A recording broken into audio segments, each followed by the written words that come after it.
Salam, axşamınız xeyir olsun dostlarım. Qismən bir inziva var.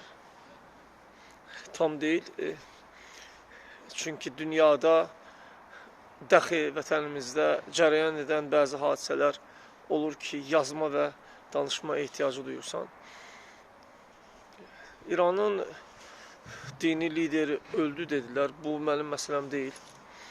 Əlbəttə, hissi və duyğu olaraq heç bir dalğalanma yaratmadı məndə.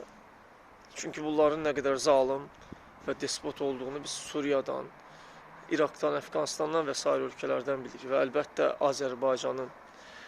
Azərbaycanın haqlı savaşında ermənilərə açıqca dəstək vermələri ilə xatırlayırıq. Dolayısıyla sionist dövlətlərə olan kinimin ən azı yarısı qədər kinim, nifrətim və ədavətim var bunlara.